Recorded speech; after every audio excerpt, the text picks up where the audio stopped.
واقعہ حضرت خالد بن ولید رضی اللہ عنہ کو قسط نمبر 153 اپنا اسلامک اسٹوڈیو۔ ناظرین، بعض مورخین نے لکھا ہے کہ مرتینہ نے اس پیغام میں کچھ رومانی باتیں بھی لکھی تھی، اور یہ بھی کہ مرتینہ تھیوڈور کے لیے بزنطیہ سے حسین ترین اور نوخیز 2-3 لڑکیاں بھیجے گی۔ مختصر یہ کہ مرتینہ نے جنرل تھیوڈور کو یہ کہا تھا کہ وہ مصر سے مسلمانوں کو نکالے، اور اس کے عوض مرتینہ نے تھیوڈور کے لیے ایسی کشش اور دلکشی پیدا کر دی تھی جو انسان کو دنیا میں ہی جنت دکھا دیا کرتی ہے۔ یہ پیغام ملتے ہی تھیوڈور میں بے پناہ جوش اور جذبہ پیدا ہو گیا تھا۔ اس نے اپنے ماتحت جرنیلوں اور دیگر کمانڈروں کو بلا کر ایک تو جذباتی انداز سے بھڑکایا، پھر فوجی نقطۂ نگاہ سے انہیں بڑے سخت احکامات دیے اور کہا کہ یہ روم کی عزت و آبرو کا سوال نہیں بلکہ ہر رومی کے ذاتی وقار کا مسئلہ ہے۔ تصور میں لایا جا سکتا ہے کہ تھیوڈور نے بابلیون کو مجاہدین اسلام سے بچانے کے لیے کیا کیا جتن کیے ہوں گے۔ جب ہرکل کی موت کی اطلاع بابلیون پہنچی تو اس کے رد عمل کے طور پر یہ توقع تھی کہ سب کے حوصلے پست ہو جائیں گے، لیکن تھیوڈور نے ساری فوج کو اکٹھا کر کے ایسے پرجوش طریقے سے خطاب کیا کہ ہر فوجی کو بھڑکا دیا۔ اس نے کہا کہ شکست کا ذمہ دار سب سے پہلے مقوقس تھا، اس کے بعد ہرکل، اب دونوں نہیں ہیں، تو یہ ذمہ داری ہم پر عائد ہوتی ہے کہ جن شکستوں کی ذمہ دار وہ دونوں تھے انہیں ہم فتح میں بدل دیں۔ سلطنت روم ہرکل کی نہیں بلکہ تمہاری ہے۔ تھیوڈور کے اس خطاب کے صحیح الفاظ تاریخ میں نہیں ملتے۔ یہ پتہ چلتا ہے کہ اس نے فوجیوں اور شہریوں میں بے پناہ ولولہ اور جذبہ پیدا کر دیا تھا۔ اب وہ اس جنگ کو ذاتی جنگ سمجھنے لگا تھا۔ ناظرین، مستند مورخوں کی تحریروں سے معلوم ہوتا ہے کہ بزنطیہ میں ہرکل کی موت کے بعد کیا صورتحال پیدا ہو گئی تھی۔ پہلی بات تو یہ تھی کہ ہرکل کو مرتینہ نے طبیب کے ہاتھوں زہریلی دوائیاں دلوا کر مروایا تھا۔ طبیب نے صحیح اندازہ لگایا تھا کہ ہرکل 1.5 یا زیادہ سے زیادہ 2 مہینوں بعد مر جائے گا۔ اس کا اندازہ صحیح نکلا۔ بزنطیہ میں صورتحال کچھ اس طرح بن گئی کہ جوں ہی ہرکل مرا، ملکہ مرتینہ نے اعلان کر دیا کہ اس کا بیٹا ہرکلیوناس ہرکل کا جانشین ہے، اور یہ فیصلہ ہرکل نے مرنے سے پہلے کر دیا تھا۔ حقیقت یہ تھی کہ ہرکل نے ایسا کوئی فیصلہ نہیں کیا تھا۔ مرنے سے پہلے مسلسل 3 یا 4 دن وہ بے ہوشی میں پڑا رہا تھا، اور ایک رات ملکہ نے دیکھا کہ وہ مرا پڑا ہے۔ وہ رات میں بے ہوشی یا نیند میں مر گیا تھا۔ ملکہ مرتینہ کے اس اعلان کو سنتے ہی ہرکل کے بڑے بیٹے قسطنطین نے ہنگامہ برپا کر دیا۔ وہ کہتا تھا کہ ہرکل نے اسے کہہ دیا تھا کہ اس کی موت کے بعد وہ یعنی قسطنطین جانشین ہوگا۔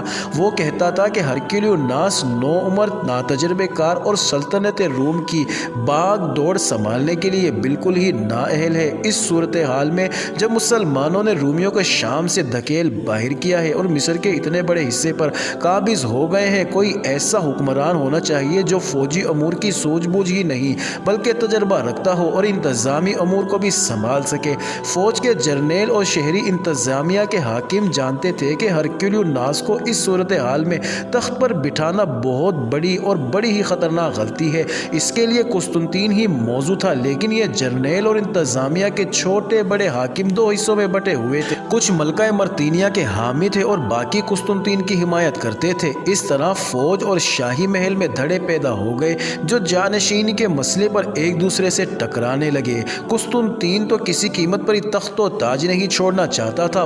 وہ چونکہ بڑا بیٹا تھا اس لیے بھی تخت کا وارث وہی تھا۔ ملکہ مرتینیہ اسے قبول نہیں کر رہی تھی۔ تاریخ میں یہ بھی واضح ہے کہ ہرکل نے زیادہ نفری کی تازہ دم کمک تیار کرنے اور فوراً مصر بھیجنے کا حکم دے دیا تھا۔ کمک بالکل تیار ہو گئی تھی لیکن ابھی روانہ ہوئی تھی کہ ہرکل مر گیا۔ قسطنطین نے فوراً حکم دیا کہ کمک کو مصر بھیجنے کے لیے جہاز تیار کیے جائیں۔ ملکہ مرتینیہ نے اس حکم پر یہ اعتراض کیا کہ قسطنطین خود اس کمک کے ساتھ جائے۔ وہ جواز یہ پیش کرتی تھی کہ قسطنطین چونکہ میدان میں قیادت کا تجربہ رکھتا ہے اس لیے وہ کمک کا صحیح استعمال کرے گا، ورنہ پہلے والے جرنیل اس کمک کو بھی مسلمانوں کے ہاتھوں مروا دیں گے۔ قسطنطین جانتا تھا کہ اس وقت ملکہ مرتینہ کو مصر کا کوئی خیال نہیں۔ اس کی تمام تر دلچسپیاں اپنے بیٹے کو تخت پر بٹھانے پر مرکوز ہیں۔ وہ بزنطیہ سے غیر حاضر نہیں ہونا چاہتا تھا۔ حکم میرا چلے گا، ملکہ مرتینہ نے اعلان کر دیا، یا میرے بیٹے کا چلے گا۔ قسطنطین فوج کا کمانڈر ہے، وہ مجھ سے یا میرے بیٹے سے حکم لے کر اس کے لیے شاہی حکم یہ ہے کہ کمک لے کر مصر کو روانہ ہو جائے۔ جانشینی کا فیصلہ ہو چکا ہے۔ قسطنطین جانتا تھا کہ اس کی پشت پناہی میں جو لوگ ہیں وہ ایک محاذ پر متحد ہو چکے ہیں اور اسے یہ پشت پناہی ملتی رہے گی۔ ہوا بھی یہی، اس کے حامی جرنیل اور اس سے نیچے کے عہدوں کے فوجی افسر اور شہری انتظامیہ کے بڑے حاکم اور شاہی خاندان کے کچھ افراد اس کی حمایت میں سامنے آ گئے اور صحیح معنوں میں انہوں نے متحد محاذ بنا لیا، یہاں تک مصر کی شکست کو اور مجاہدین اسلام کی پیش قدمیوں کو نظر انداز کر دیا اور اولیت اور اہمیت صرف اس مسئلے کو دینے لگے کہ تخت کا وارث قسطنطین کو ہی بنانا ہے۔ یہ تو وہ فوجی اور شہری حاکم تھے جو حقیقت پسند تھے اور سلطنت روم کا وقار بحال کرنا چاہتے تھے اور سلطنت کی توسیع بھی ان کے پیش نظر تھی۔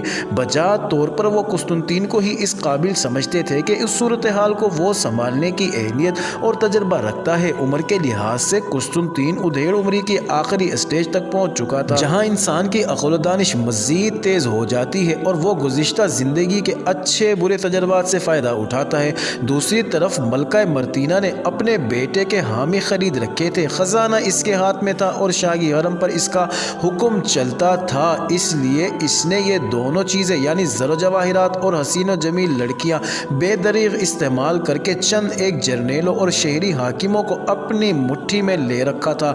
اب وقت آ گیا تھا کہ یہ فوجی اور شہری حاکم انعام و اکرام کا حق ادا کریں جو انہوں نے کیا اور محاذ بنا کر قسطنطین کے حامیوں کے خلاف مورچہ بند ہو گئے۔